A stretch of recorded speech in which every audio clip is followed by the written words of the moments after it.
Sir మీ అమ్మగారు వచ్చారు. అమ్మా రా అమ్మా రా. ఏమిటమ్మా ఇది? నువ్వింత శ్రమపడి రావాలా? కబురు చేస్తే నేనే వచ్చేవాణిగా. నీకు తీరికెక్కడిది నాయన? నీకు ఎప్పుడూ ఏదో పని ఉంటుంది. నేను బాధ పెట్టడం దేనికని నేనే వచ్చాను రా. రామ్మా రా. కూర్చోమ్మా. రఘు, నీతో 10 నిమిషాలు మాట్లాడాలి. తొందర పని ఏం లేదుగా. చెప్పమ్మా. ఏముందయ్యా, నువ్వు బొత్తిగా ఇంటికి రావడం మానేశావు. ఈ ఆసుపత్రే నీకు ఇల్లు అయిపోయింది. కానీ నాకు బాబు, నాకున్నదల్లా నువ్వు ఒక్కడవి. కనీసం కంటికి కూడా కనపడకుండా కరువు అయిపోతే నేను ఎంత బాధపడుతున్నానో ఆలోచించావా? అమ్మా, ఇంటికి రాకూడదని నాకు పంతం పట్టుదల ఏమీ లేదమ్మా. కాకుంటే 24 గంటలు రోగులతో ఉంది.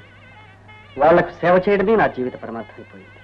బాబు, నేను ఒక రోగిని, మనోవ్యాధితో బాధపడుతున్న తల్లి.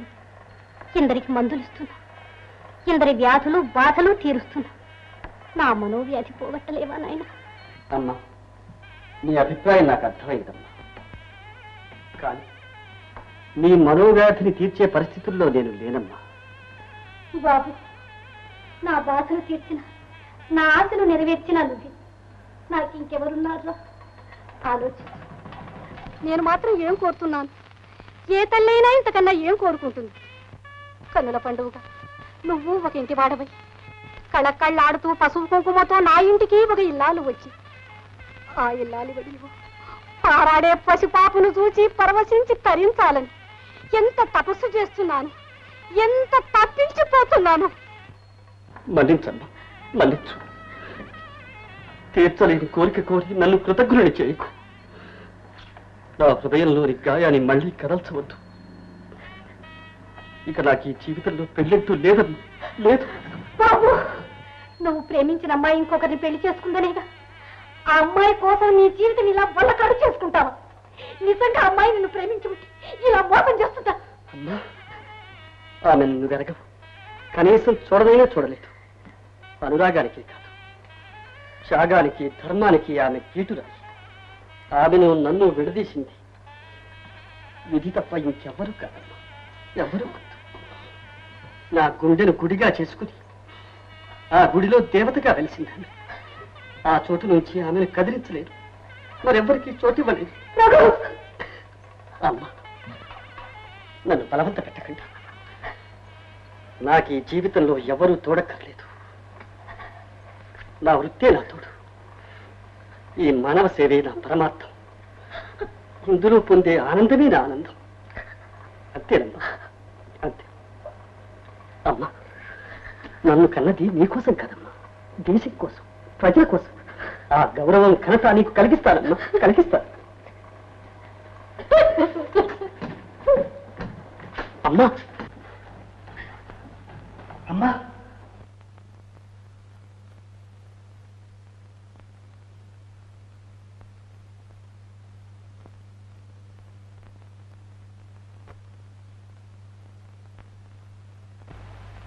ఆరని నా ఆవేదనం ఎవ్వరూ అర్థం చేసుకోలేదు.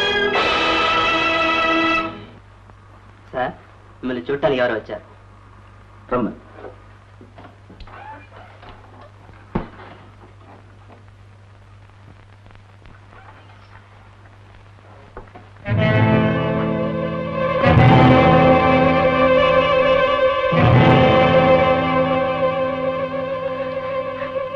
నమస్తే doctor. Good morning doctor. Good morning. రండి. Thank you. నా పేరు రాము, ఈమె నా భార్య సీత. ఓ, ఏమిటి సంగతి? ఏం లేదు డాక్టర్, ఎక్స్రే పరీక్ష చేసి డాక్టర్లందరూ నాకు క్యాన్సర్ వ్యాధి ఉందని అభిప్రాయపడ్డారు. క్యాన్సర్ చికిత్సలో మీరు చాలా గట్టివారని చెప్పారు. ఆ నమ్మకంతోనే మీ దగ్గరకు వచ్చాం. మీరే మా వారికి నయం చెయ్యాలి, లేకుంటే. సీత, ఇప్పుడు నాకెంత ప్రమాదం వచ్చింది, ఇంతలోనే ఎందుకు అలా కంగారు పడతావు? మీరేం భయపడనక్కర్లేదు, ధైర్యంగా ఉండండి. డాక్టర్స్ ఇచ్చిన రిపోర్ట్స్ ఏమైనా ఉన్నాయా? ఓ yes Sita.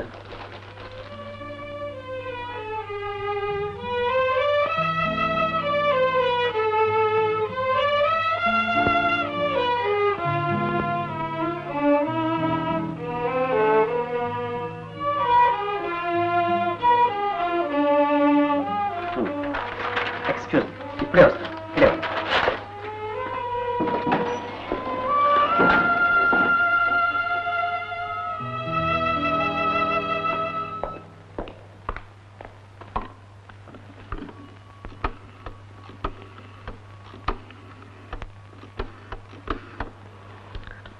Hello, doctor Mohan ఉన్నారా? ఓ, మీరేనా? Good morning. నేను డాక్టర్ రఘు స్పీకింగ్. చూడండి, మీ వల్ల ఒక సహాయం కావాలి. ఒక అడ్వాన్స్డ్ క్యాన్సర్ కేసును గురించి మీతో కన్సల్ట్ చేయాలి. కాస్త ఇక్కడికి రాగలరా? Thank you very much.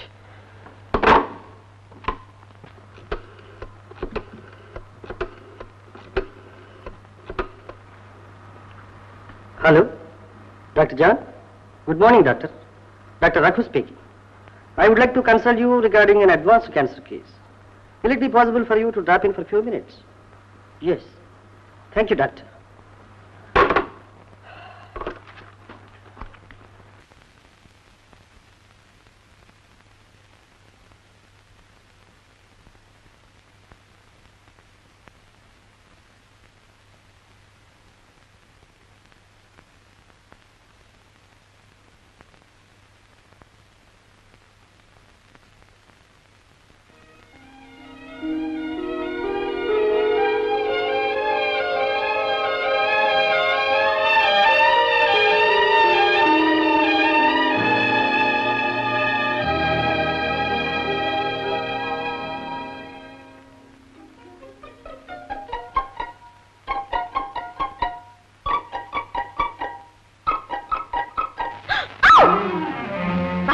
ఏమిటండి ఇది? వదలండి. చేపట్టి విడవడం పురుష లక్షణం కాదు. అందుకే త్యాగరాజు అన్నాడు, పట్టి విడువరాదు అని. తెలుసా? అంటే అన్నాడు కానీ నేను ఎంత భయపడిపోయాను తెలుసా? ఆ భయం ఎంత అందంగా ఉందో అద్దం ఉండి ఒకసారి చూస్తే నీకే తెలుస్తుంది. మెరుపుల్లా మెరిసే నీ కళ్ళు, చేపల్లా త్రుళ్ళిపడి ఆ కనుపాపలు, రెపరెపలాడే రెప్పలు. ఇవన్నీ ఇప్పుడు మీరు చూసే చెప్తున్నారా? ముందు చూపు నాకు ఎక్కువని నీకు తెలుసుగా. చెప్పండి.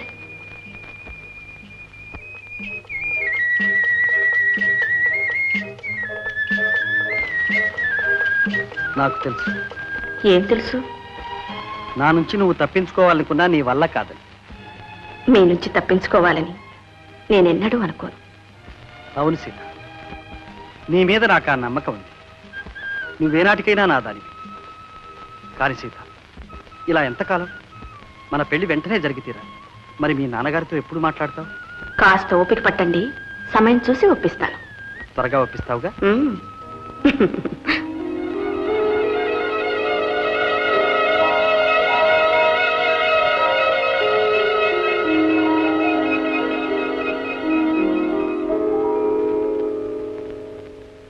డాక్టర్, మీకోసం డాక్టర్ జాన్, డాక్టర్ మోహన్ వచ్చారు. తీసుకురా.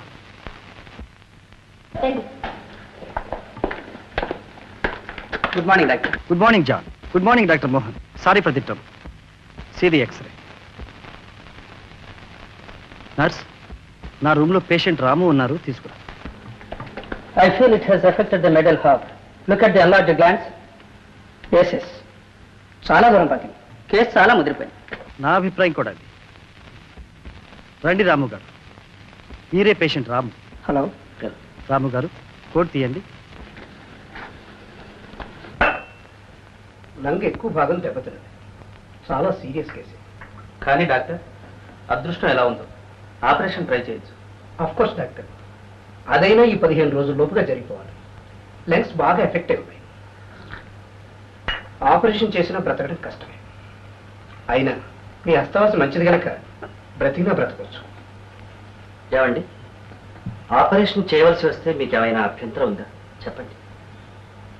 విధి రాత ఎలా ఉన్నా స్వీకరించడానికి నేను సిద్ధంగా ఉన్నాను doctor. Anyway, the best of luck. Thank you doctor. అమ్మా వస్తా.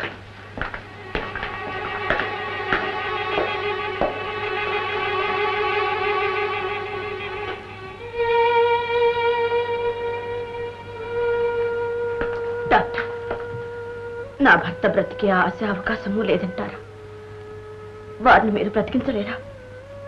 చూడు సీత, ప్రస్తుతం నీ భర్త పరిస్థితి మామూలుగా ఈ భయంకర వ్యాధి తీరు నీకు అర్థం కావాలని ఈ డాక్టర్లు పిలిపించి సలహాలు తీసుకున్నాను. డాక్టర్, నేను మిమ్మల్ని నమ్ముకుని వచ్చాను. నాకు మీరే మంగళ భిక్ష పెట్టాలి. సీత, నా వృత్తికి కళంకం రాకుండా, ప్రయత్నంలో ఏ లోపం లేకుండా నా శాయశక్తులా కృషి చేస్తాను. డాక్టర్, నా భర్తను మీ దగ్గరికే తీసుకురావాల్సి వస్తుందని నేను కల్లో కూడా అనుకోలేదు. తెలిస్తే వచ్చేవారు కదా? తప్పకుండా వచ్చేదాన్ని. మీరు ఉత్తములని, ఉన్నత ఆదర్శాలు ఉన్నవారిని నాకు నమ్మకం ఉన్నది. ఆ నమ్మకం ఎన్నటికీ మారదు డాక్టర్. చాలా సంతోషం. నర్స్, వారిని స్పెషల్ వార్డుకి తీసుకెళ్ళి. రండమ్మా.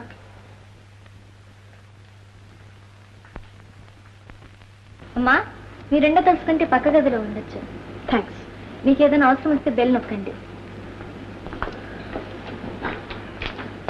అయ్యా, నన్ను ఉండమంటారా? ఎందుకు సీత, నువ్వు ఇంటికి వెళ్ళకూడదు? ఇక్కడ ఉండి చేసేదేముంది? ఇంట్లో మాత్రం నేను చేసేదే ఉంది. ఇంట్లో నాకేమీ తోచదు. నేను కూడా మీతో పాటే ఉంటాను. డ్రైవర్, నువ్వు వెళ్ళు. రేపు అయ్యగారికి నాకు బట్టలు తీసుకురా.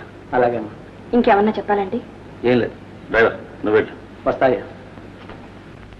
సీత, డాక్టర్ ఏమన్నారు? భయపడాల్సింది ఏమీ లేదు. Hello, come on doctor. పర్వాలేదు, కూర్చోండి. చూడండి, ఈరోజు తారీఖు 10. సరిగ్గా ఈ రోజుకు 15వ రోజున, అంటే 24వ తేదీ మీకు ఆపరేట్ చేయబోతున్నాను. దాంతో మీకు పూర్తిగా నయమైపోతుంది. డాక్టర్, ఆపరేషన్ రేపే ఎందుకు చేయకూడదు? నో, ఇది చాలా పెద్ద ఆపరేషన్. అందుకు మీరు బాగా బలం పుంజుకోవాలి. ఓ, అది సరేగా డాక్టర్. మీది హైదరాబాదేనా? కాదండి, విశాఖపట్నం. విశాఖపట్నం? మా ఆవిడది కూడా విశాఖపట్నమే. ఓ, చూడండి, వీరికి ఇప్పుడు ఎంత విశ్రాంతి ఉంటే అంత మంచిది. బంధువులు వాళ్ళు వీళ్ళు అంటూ వచ్చి డిస్టర్బ్ చేయకుండా మీరే చూసుకోవాలి. నాకు అలాంటి వాళ్ళు ఎవ్వరూ లేరులే డాక్టర్. చిన్నప్పుడే మా అమ్మ చనిపోయింది. మా పెళ్ళయ్యాక సంవత్సరానికి మా నాన్నగారు పోయారు. ఏదో బిజినెస్ అంటూ ఉండడం వల్ల ఇప్పుడు ఇక్కడ ఉంటున్నాం. ఏమండి, మీకు ఈ రూమ్ సౌకర్యంగా ఉందా? ఓ ఎస్, చాలా బాగుంది. Very good. మీరు రెస్ట్ తీసుకోండి, మళ్ళీ వచ్చి వస్తాను. వెళ్ళిదానా? అలాగే. వస్తానమ్మా. సీత, ఈ డాక్టర్ నాకు బాగా నచ్చాడు. నువ్వేమంటావు? చాలా మంచివారు. మీరు విశ్రాంతి తీసుకోండి.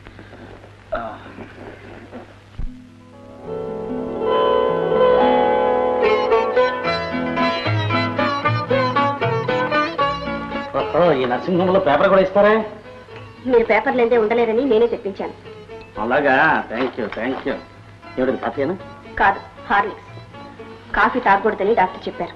బాగుంది. డాక్టర్కి ఏమైనా చెప్తాడు. నేను కాఫీ తాగింది ఉండలేదని నీకు తెలుసుగా. తెలుసు కానీ మారం చేయకుండా ముందు హార్లిక్స్ తీసుకోండి. చూడండి, ఈ పుట్టకురుపు అన్ని వ్యాధులు లాంటిది కాదు. చాలా విచిత్రమైన జబ్బు. ఈ వ్యాధి ఉన్న వాళ్ళందరూ ఆఖరి దాకా బాగా తిరుగుతూనే ఉంటారు. దీన్ని మొదట్లోనే తెలుసుకుని వైద్యం చేస్తే 99 పాళ్ళు నయం చేయవచ్చు. మిమ్మల్ని ఎగ్జామిన్ చేయాలి. రోగులు సార్, 4వ నంబర్ రూమ్ రెడీ చేయి. Yes sir. అనుకోండి. చూసారా, ఈ గది చూసారా, చాలా సౌకర్యంగా ఉంటుంది. నా పేరు జోగులు. మీకేం కావాలన్నా నన్ను అడగండి. నాయనా, ఏనైనా అమ్మాయికి ఏం భయం లేదు కదా? డాక్టర్ గారు పరీక్ష చేశారుగా, వ్యాధి ఇప్పుడే మొదలన్నారుగా. నేనుండగా మీకేం భయం లేదు. ఇదిగో నాయనా, నువ్వు ఇక్కడ ఏంటి అని. డాక్టర్, ముప్పాటి డాక్టర్ నేనంటే ఏమిటో తెలుసా? ఒకప్పుడు వార్ ఫ్రంట్ లో పనిచేశాను. వార్ ఫ్రంట్ అంటే యుద్ధం. అసలు యుద్ధం అంటే ఏంటో తెలుసా? మనుషులు 100,000 నిమిషాల మీద చావాలి. అలాంటి పెద్ద పెద్ద పనుల్లో పనిచేసాం. ఏదో కర్మం చాలకు ఇప్పుడు ఇక్కడ ఉన్నాం. అసలు డాక్టర్ గారు జబ్బు చేస్తే ఎవరు చూస్తారు? ఎవరు చూస్తారయ్యా? ఈ జోగులు చూస్తాడు. ఇదంతా రహస్యం, ఎవరితో చెప్పకండి. అట్టారా, ఇదంతా వింటే తమకై పెద్ద జబ్బున్నట్టుందే. థింకింగ్ ఎప్పుడు ఏదో ఆలోచన. అదే నా జబ్బు. అది కాదులే, దీన్ని మా నాటు వైద్యంలో గ్యాస్ అంటారు. గ్యాస్ సంగతి నీకు కూడా తెలుసా? సరేలే, పెద్దనా అమ్మాయిని తీసుకొచ్చా బాగుంది, అడ్మిట్ చేసావు బాగుంది, నువ్వు పెడితే బాగుంటుంది. వెళ్ళమంటా లేకపోతే ఇక్కడ ఉండమంటారా? ఇక్కడ కూర్చొని కబుర్లు చెప్పడానికి వీల్లేదు. డిస్టర్బెన్స్. వెళ్ళా. వస్తానమ్మా. మంచిది నాయన. ఇదిగో ముప్పాతిగా అమ్మాయిని భద్రంగా చూసుకుంటావు కదా. సరేనా? అది నువ్వు చెప్పాలా? ఇక 24 గంటలు నాకు అదే పని. నువ్వు వెళ్ళరా. సరే వెళ్ళు. వస్తానమ్మా. టాటా. అరే, కబుర్లో పెద్ద రిపోర్ట్ రాయడం మర్చిపోయినాయి. నీ పేరు? కాసులు. నా పేరు జోగులు. వయస్సు? 18. నాకు 23. పోతే అక్క చెల్లెలు అన్న తమ్ముడు ఎవరు ఉన్నారా? ఎవరు లేరు. అబ్బా, సగం తలనొప్పి తీరింది. పిల్లలు ఎంతమంది? చచ్చా, నాకు ఇంకా పెళ్ళే కాలేదు. అమ్మయ్యా, కేసు అంటే ఇలా ఉండాలి. పోతే మీ నాన్న కోపిస్టా, పాపిస్టా, లేక రౌడీయా? ఏయ్, ఏమిటి మాటలు? ఇవి కూడా రాయాలా? అక్కర్లేదు. చూడు, పుట్టు పూర్వతరాలు తెలిస్తేనే కానీ పట్టు దొరకదు, పట్టు దొరికితేనే కానీ పుట్టుకూరుపు ట్రీట్మెంట్ చేయలేం. మంచివాడేనా? మా నాన్న చాలా మంచివాడు. అబ్బా, బ్రతక. ఏది, కళ్ళు చూపించు. Beautiful, wonderful, excellent. ఏమిటి మాటలు? ఉంది. ఏమిటి ఉంది? జ్వరం, మొదల జ్వరం. ఏమన్నా? కోపం. ఈ వ్యాధికి మొదటి లక్షణం ఇదే. చూడు కాసులు, నేను గది బయట ఉంటాను. నీకేదైనా అవసరం వస్తే జోగులు జోగులు అని పిలువు, వెంటనే వస్తాను. వస్తా వస్తాను వస్తా. ఎప్పుడు అన్నీ తీసుకురా. నేను చెప్పిన పాట మర్చిపోకు. అంతే, ఏం లేదు. సరే. నేను తాను తానంటే తాను, తాకపోతే దెబ్బలు అవుతాయి తెలుసా? కొట్టినా తావును. ఈ ముందు చేయ విషయం. తాగుతావా లేదా? ఎందుకమ్మా అలా కోపడతావు? పిల్లలకి మంచిగా చెప్పి ఒప్పించాలి కానీ